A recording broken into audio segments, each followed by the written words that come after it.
homeopathy approach. Actually, this is a very, what I feel is, this is a futuristic goal that all the disciplines come together to understand what is their goodness and what is their possibilities and what are their limitations. So when I heard this from our principal, that there is an approach when he already gave and then informed me, and yeah, thank you. So it was literally a tense moment also, because I'm first time speaking to other students and other fraternity. But anyway, here my job is very simple. I just have to introduce my subject to all of you.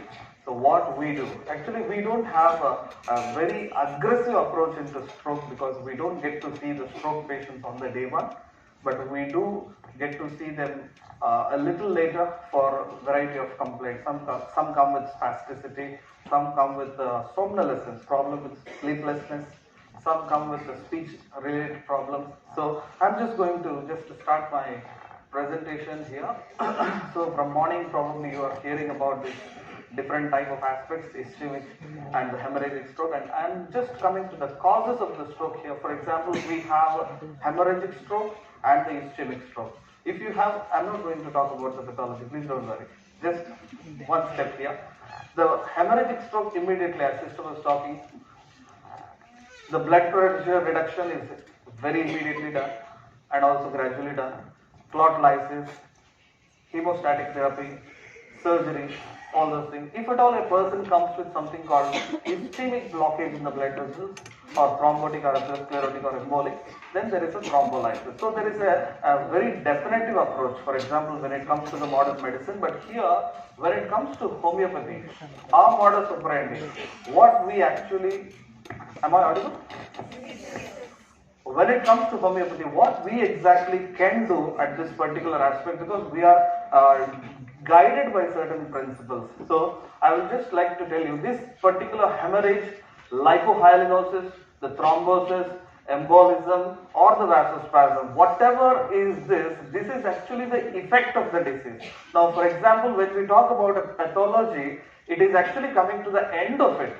There is a cause that is identified for all these things. So what is the cause for hemorrhage? What is the cause for lipohyalinosis? Everything is available for you in your traditional textbooks. For example, if you see this, hypertension, aneurysm, atherosclerosis or arteriosclerosis, these are the proximate causes to the pathology that you don't have to struggle at all. It's easily available. Patient will come and tell you that I had hypertension for this many days and now I am having this problem. So there is no struggle in identifying these causes. But actually, all patients with hypertension, do they go for stroke? All patients who had aneurysms in the brain, sometimes aneurysms are identified on autopsy, but nothing actually happened to the patient. But there is something that is present between these proximate causes and these pathological effects, which we can call it as a triggers, something that is triggering a patient with hypertension to go to a stage of hemorrhage. So what we actually categorize is, we observe these particular changes. For example, somebody have unusual fear they develop. Sir has created a platform for me. Actually, he said that brain is the substrate of mind. I always believe that mind can be anywhere. Students know it very well. They are in the classroom, their mind is somewhere. No, mind is everywhere. So here, when you talk about this, the fear, anger, devaluation, that is probably we feel worthless sometimes. I feel hopeless. Okay, the devaluation aspects, fright, extreme aspects of fear, and also some conflicts that we go through. So these conflicts that we go through is actually pushing the pathology to a little, I call it speeding up. There is something called hastening up the pathology for that pathological effects. These are called exciting causes or the ailments. In homeopathy, we actually concentrate on those exciting causes. What are the things which are causing or which are exciting a person's proximate causes to bring into the pathological effects? And then there is one more thing that in homeopathy we actually look at, is the fundamental causes. These fundamental causes are basically the sora, psychosis, syphilis and tuberculosis. I'm not going to explain in detail about it. Just one word what I would like to say, the homeopathic pathology, what we analyze in the patients, sometimes patients have predominantly inflammatory pathologies. Some patients will come with depositing pathology, that means tumor-like growth. Some patients come with pathologies which have exclusively ulceration, destruction, and some patients come with a combination of these things. So these are the basic homeopathic pathological names, what I have displayed there. These are called as the fundamental causes. So we analyze every case, may it be stroke or any other case, on these platforms. What are the effects? What are the exciting causes? What are the proximate causes? And what are the fundamental causes? We actually don't give importance only to the proximate causes, but we actually go before the development of the proximate causes. What are the exciting effects? Now, this is something I would like to highlight from our the philosophy. There is something here written: beside the indescribable diversity of men in respect of their congenial corporeal constitutions, should produce an innumerable variety of defects, injuries, derangements, and sufferings of an independent character. How different we are. How different we are when it comes to our own constitution, our likings, our dislikes, what is our favorites, what we don't like. All those things, when we put together, we are totally different. Each and every one is completely different with our likings and dislikings. And our diseases, what we produce, also are totally having a different character if you closely observe those things. So to make this little simple, I have collected some cases which I have treated in the month of May and June of this year. These are the 5 different viral fever cases which I have treated. I have displayed it to you. The one thing what you can see here is in the blue color boxes. If you just look at it, patient name is there, age is there, the fever is mentioned there, maximum amount of fever, and then there is headache, dysuria, body ache, chills, headache, body ache, hoarseness, back soreness. That means there is a part of the pathology, when you look at it, there is something that is common in all the patients. Every patient which is displayed on this screen over there, all patients present with some symptoms which are common to every patient. Every patient comes with fever, every patient has body ache, every patient has headache. But along with this, if you look at it, can I give same medication for all these patients? No. In homeopathy, we don't give the same medication, because you see that the first patient received a drug called sulfur, the second patient received a medicine called mercurius 1M, third patient received epis 1M, fourth patient gelsemium, and fifth patient received naxwamica. For example, when you look at it, why patients have similar manifestations, why we went for a different medication, the reason is here. Now, if you see every patient, along with the common presentation, there is also something very uncommon. If you look at this first slide, here it is the last, I don't have much time, so I'll tell you only few things here. If you see this, that patient presented with face and lips unusually congested. There is an unusual congestion in his face and lips. If you see his thirst was reduced. Before he was very thirsty, but after fever started, his thirst was reduced. There is a change that happened once the disease has started. So based on that, the medicine has come out. Now, second patient, if you see, his sensorium was altered. Such a humble patient with fever, he stopped responding to us. That means he doesn't even look at us. He is little indifferent when we go to him. So now here if you see, there is also muttering. It looked as if he is developing kind of meningitis kind of feature, but next day morning he was much better with this medicine called mercurius. The third patient, he was mentally very anxious. He was constantly moving on the bed. On this observation, see that other 2 patients did not have this kind of restlessness, but the third patient came with the restlessness. So like that, we differentiate on the basis of some uncommon peculiar findings. We look for in every case. I'm introducing homeopathy to many of you. I'm telling you that we not only see the common pathological manifestations, but we look for what is different from patient to patient. How this patient is different from the other patient. So I would like to move. So what is the key for homeopathy? We individualize. We individualize every patient. So that blue column, what is there? It's called common. There is something which is common in each and every patient, and that will help us only to diagnose that this is the disease he is presenting with. For example, a patient coming with fever and chills, we know that probably we should check for malaria. So there is something very common, but there is also something called uncommon. Every case when you look closely, it will present with something uncommon, something that characterizes, something that individualizes, and that helps us for the remedy selection. So homeopathy treats the person in a disease. We don't treat the disease. That's why we tend to give different medicines for different people who are suffering with the same disease. Same disease, different medicine. So, sorry, it's a repetition. Now, I would like to introduce something. This is from the National Human Genome Research Institute. Few beautiful things which I have picked it up, I wanted to show you. There is a question for you.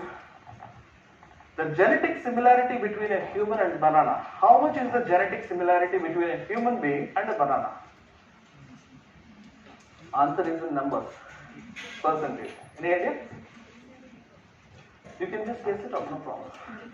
Don't tell beyond 100%. So I am talking about genetic similarity. That means how much of our genome is similar to a banana.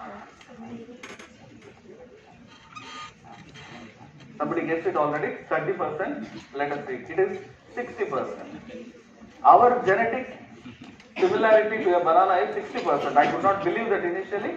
Okay, next question is the genetic similarity between a human and a mouse. Sorry? I think confidence is coming up now because banana only 60%, mouse can be more. So it is 85%. Okay? Now probably this would be easy. The genetic similarity between human and a chimpanzee. Now overconfidence. It is 96%. Oh, somebody is very close. Alright. Now comes here. What is the genetic similarity between a human and a human? 99.9%. That means somebody who is sitting next to you, his genome is 99.9% similar to yours. That means what is the difference? 0.1%. There is a difference of 0.1% between the person who is sitting next to you and us. Actually, when you look at them, are we similar? We have so many differences, and that so many differences comes from a difference of 0.1. I actually look at homeopathy in that 0.1%. So I call it target 0.1. We have a lot of difficulty because we need to individualize the patient. When we have to individualize the patient, for example, when we ask some questions, I'm just telling it to you, when we ask some questions to the patient little extra, they will say in Kannada, "Nama ella life story helbeku." They will tell that we have to tell everything to this because what our business is that. When we can't understand the patient, we cannot treat. A disease which doesn't have much symptoms, we cannot do much in that.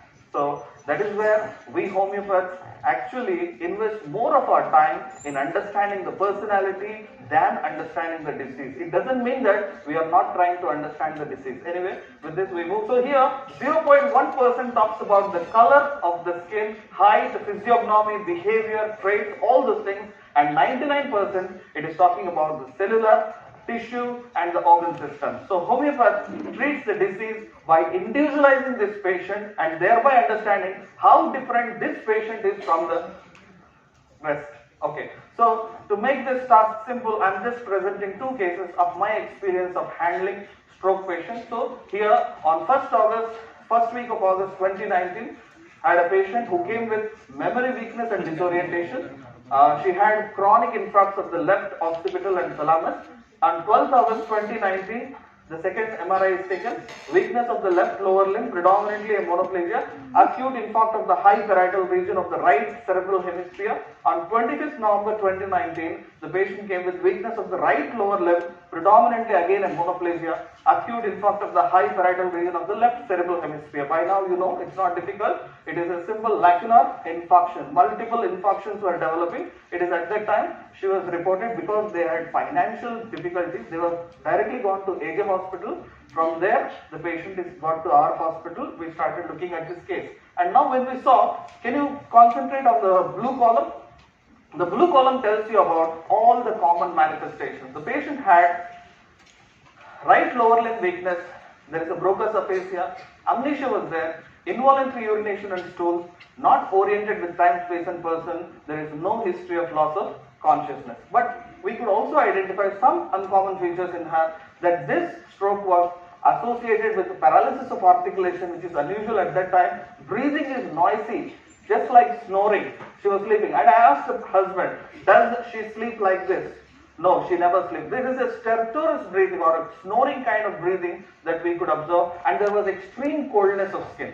So based on these things, the first prescription what we have given is Crotalus cascavilla. It is a snake remedy. It is a medicine which is prepared from the poison of a snake. The Crotalus cascavilla, it is having effect on the blood clots. It has an effect to reduce the blood clots. Now if you see physiotherapy, we started with the physiotherapy, and on 6th patient, right lower limb on her own minimally, there was a little bit of movement. Then on 7th also flexed right lower limb on her own minimally. And then if you see on 8th we have repeated Crotalus cascavilla again. And 9th she felt the urge for urine and reported to her husband. Then 11th, no, there is nothing here we are talking about what we have done. So what I am trying to tell you here is why Crotalus cascavilla, that particular remedy was selected. It was not selected on the basis of the stroke because she had an ischemic stroke, which is a lacunar type, but it is selected based on the presentation that she came up with, because of the type of the breathing that she had, because of the type of the coldness that she presented with, and also because of the type of articulation difficulty that she came up with. On that basis, Crotalus cascavilla was given, and this patient, I think, yeah, there is also some more details. Okay, this is the area I would like to impinge for just 2 minutes. See here. Here the person diagnosed, actually this, he does most of the work at home and he wants to keep her happy and healthy. She is secure only when children and husband listens to her. So he understood what's the problem. So he wants to keep her happy. So he used to do all the work. And the only way she gains that is to behave violently whenever she is not happy. So this is what happened. Actually, there was one such incident. If you look at that, on the topmost, it is written, fight with her sister and her husband did not support her. This happened exactly 24 hours before she developed the stroke. 24 hours before she developed the stroke, what actually happened? There was a fight with her own sister and her husband did not support her. When her husband did not support her, what she went through, that 4 statements here, she felt she lost her authority. She felt she lost her respect. She felt alone and there is no support, and she felt totally isolated. This is what is the feeling that she had before she developed the stroke. And within 24 hours, that right lower limb stroke also developed, and then she came to the hospital. And here if you see the chronic hypertension she had diabetes mellitus, there were microatheromas, there was lipohyalinosis, chronic asymptomatic infarcts were there. So I was asking the question, what is silent infarct? She had silent infarct, but never became symptomatic. But what threw her through to symptoms is when she felt that she lost her authority. My own husband, who used to support me all this time, now he is not supporting me. So when that particular emotion she developed, within 24 hours, she developed a major stroke, and that paralyzed her right lower limb, and that developed into a stroke. So here, other way of our prescription is we analyze the constitution, and we have given calcirecam 0/1 and then move to 0/3, and gradually, this is the last follow-up, 24/1/2020, within a month, patient recognized the doctor and her family member. She was exclusively taking only homeopathic medicines. Initially when she was in AJ hospital, thrombolysis was attempted, but they could not complete it, and here finally she was able to speak also. The memory aspect came very slowly, but speech and also the power in the leg gradually improved within a period of 1 month. So this is about it, how we deal with it. And just one more case here. October 2021, a patient came with a high blood pressure, that is 180/100, and she went to the nearby clinic in BC Road, and they checked the pressure is 180/100, and they gave an antihypertensive, and immediately her weakness was better. After taking antihypertensive, her weakness was better. And then next day morning, she woke up with weakness of the right side of the body completely. That means what happened on 21st? She had weakness, but it became better. But next day morning, she developed complete weakness on the right side, and that continued. There was a TIA on 21st October. And that TIA, she thought after taking antihypertensive it was better, but actually it was a TIA, it is a transient ischemic attack, it became normal. But on 22nd morning when she woke up, there was a paralysis of the complete right side of the body. She developed a hemiplegia, acute wedge-shaped infarct on the left periventricular region of the left cerebral hemisphere. So this was the report. Again we see, we don't go much deeper into this. Right side hemiplegia, no aphasia, no amnesia, no involuntary urination. Patient is oriented with time, space and person. There is no history of loss of consciousness. What is the only problem? Patient developed right-sided hemiplegia. That's all. But on the basis of right-sided hemiplegia, if I have to prescribe in homeopathy, I will have 2000 remedies in front of me to deal with. So what we need to do is, we need to individualize this patient. What is she going through? What is that emotional triggering factor that led to this problem? So if we have emotional triggering factor, then we are safe. We can do something with the homeopathy. So here you see, sleepiness, difficult to awake. She is okay. She is okay, but she is continuously sleeping. And when you wake her, she will wake up. Again, she will go back to sleep. Throughout the episode, she was sleeping. This patient was admitted in AJ hospital and we were corresponding. This, I don't say that this is treated exclusively with homeopathy. They were also managing, and this patient was previously our homeopathic treatment she was taking, so we were managing. So she was speaking in rhymes as if she is singing. This is called, whenever we ask anything, she speaks in rhymes. She's speaking, but she speaks in rhymes. That was a sudden thing that came. There was a stertorous breathing here also. There was coldness of skin. Eyelids were hanging, what you call ptosis. And she says, she is fine, take me home. The only one thing, repeatedly she was telling, what happened to me? I'm fine, no, take me home. Whenever you wake her up, she will tell, take me home. Thirstlessness was there, and also she was constipated. Throughout in her hospital stay, she was constipated. When you look this here, there was one thing that happened. I don't want to describe completely. There was a conflict in her work area. There was a conflict in her work area. She actually gave complaint about her subordinate, but actually what happened, that subordinate had a good relationship with the local politician or somebody there, and what happened is, she got the memo. When she got the memo, what actually she felt is, she was totally gripped in fear. She felt she lost her willpower, and she felt there is no strength to fight. She was in shock and she could not speak. This is what the thing that happened, and that is the same day where her blood pressure was high. She had to go to the local clinic and her blood pressure was checked. It was 180/100. She had minimal weakness, but she could tolerate, come back. But next day morning, she developed the total paralysis on the right side, I mean right-sided hemiplegia. Now if you see that there was a scare, flight, conflict. There was a response which was sudden, and there was an aggressive change. And you know that she was chronic hypertensive. She would have suffered with only chronic hypertension for some more time. But what happened? This particular ailment came in between, and that has triggered and has changed her response. There was chronic hypertension 15 years, and then suddenly that fine morning, she developed that ischemic stroke. The medicine, see what we have selected is, you can see the mind, ailment from anger, fright with. When there was a fear associated with the anger, that was the ailment we considered. Second one is mind, ailments from, mental shock from. These are the two ailments which I have taken. Both these things were covered by one drug that is called opium. I think all of you may be knowing about opium. Opium is used generally as a painkiller, but this is the medicine what we got for homeopathic medicine, opium. And this opium, just look at it, in the characteristic presentation of the patient, opium produces a lot of sleep, and it produces stertorous breathing, and also opium is a drug for constipation. So all these characteristics are matching, and opium was prescribed. Her sleepiness disappeared in less than 24 hours. Her sleepiness, which was one of the things which attended to the patient, her sleepiness disappeared in less than 24 hours. So what I would like to highlight here is, homeopathy, we can do something. Particularly when we have an emotional ailment which is attached. When we know that what is the triggering factor that the patient is having. Not only with stroke, but it is with many other neurological conditions. Many patients, they say that I was happy at home, but my mother put me to the hospital. You know, there they started developing that muscular dystrophy-like symptoms.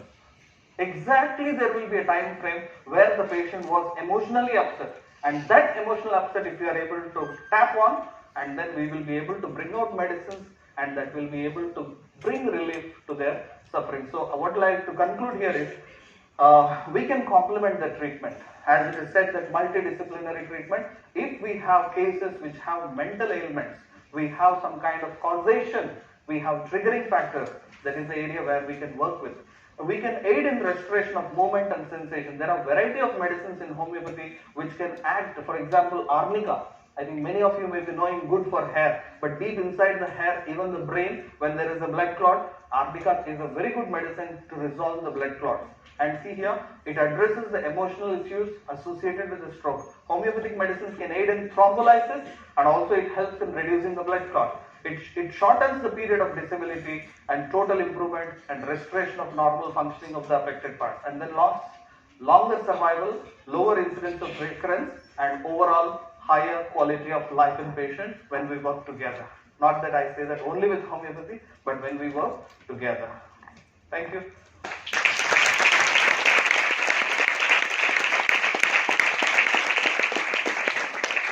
Thank you, sir, for the wonderful session. It was indeed really beautifully put, sir. It has helped us get a deeper insight into the use of homeopathy medicines for stroke and various other rehabilitations as well. Thank you again, sir. So as a token of our appreciation, we would like to present a memento. I now request Dr. Harjeet Singh to do the honors and present the memento to sir.